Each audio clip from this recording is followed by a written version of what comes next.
Audio Jungle.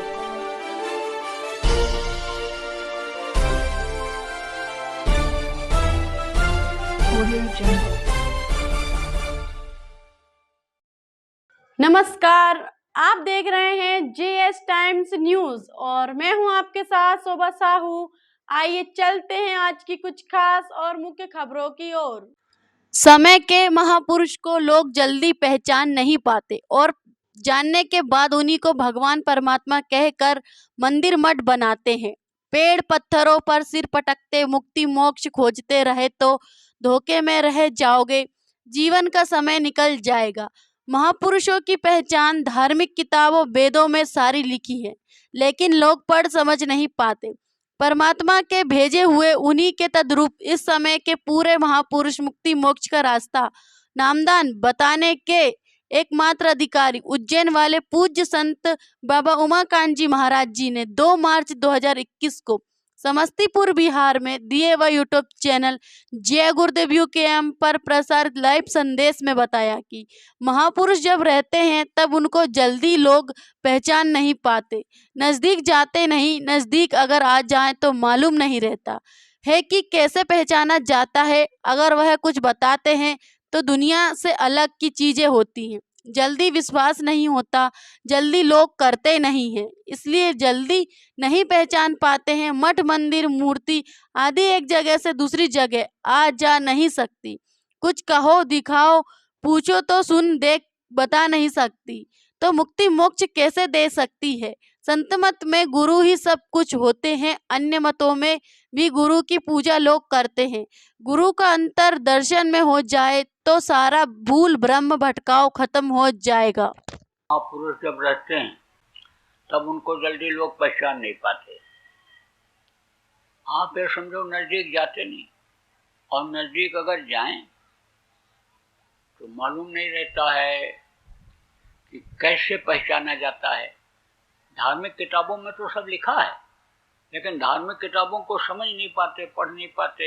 वेद में भी सारी चीज़ें लिखी हुई हैं, लेकिन वेद तो संस्कृत में लिखा गया था, संस्कृत सबको आती नहीं है तो समझ नहीं पाते।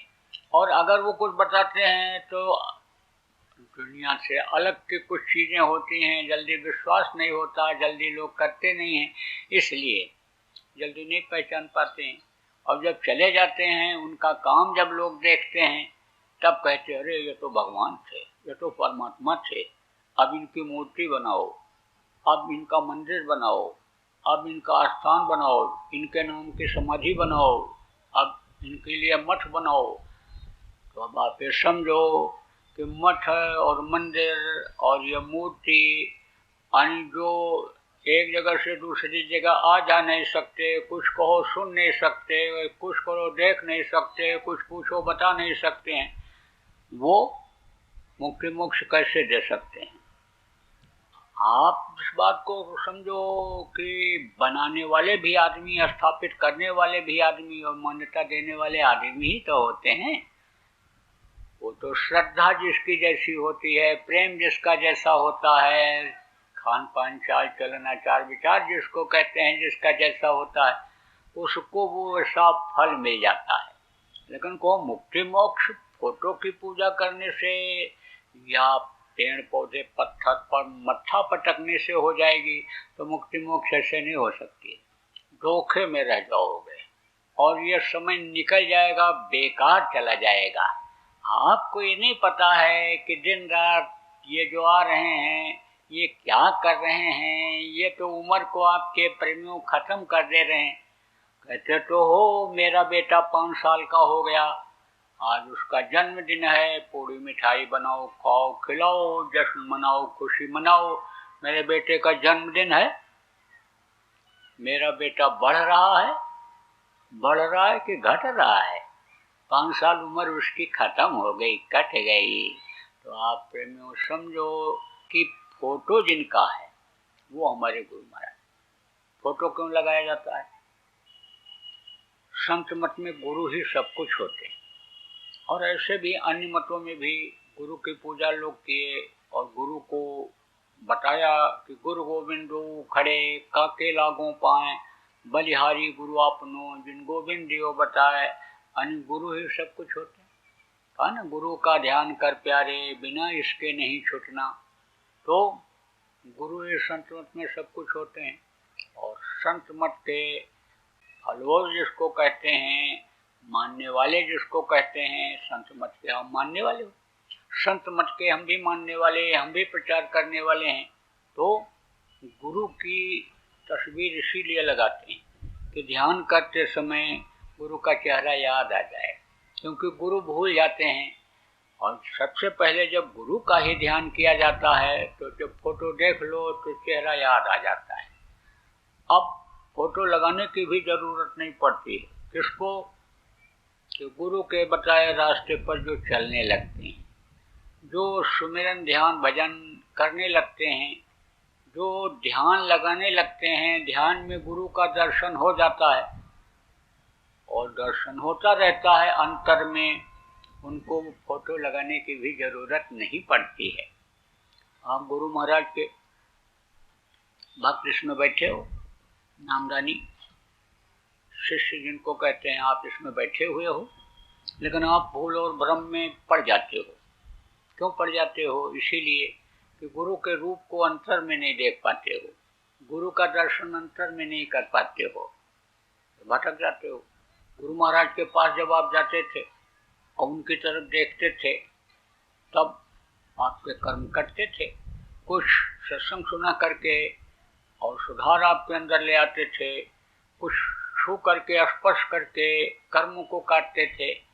लेकिन अब गुरु महाराज तो चले गए, अब उनके पास तो आप पहुंच नहीं पाते हो और कर्म वही करते चले जाते हो, समाज में यहाँ रहते हो और वही गंदगी, वही झूठ परे, वही बेईमानी, वही सब कुछ आप करने लगते हो जो दुनियादार लोग करते हैं, और उसकी सफाई नहीं कर पाते हो। सुमिरन ध्यान भजन ये क्या है?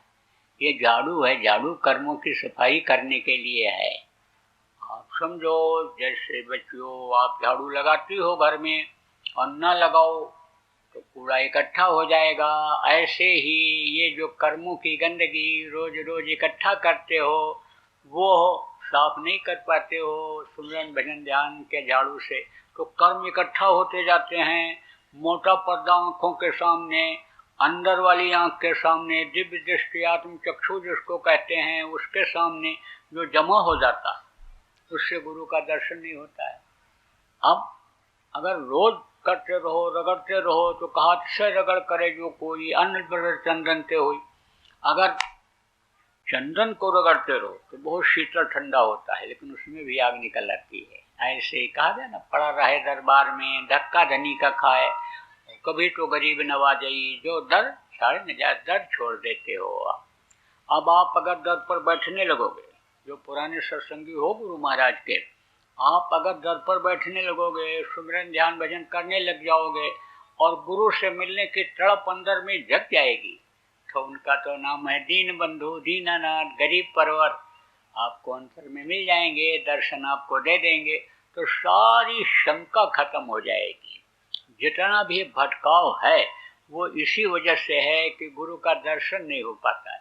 सुमिरन ध्यान भजन करने वालों का सारा भटकाव खत्म हो जाता है, फिर उनको कहीं भी भगने की जरूरत नहीं रहती है। फिर तो उनको गुरु के ही वचन याद रहते हैं, गुरु के वचनों को पकड़ लेते हैं और उन्हीं वचनों पर ही चलते हैं।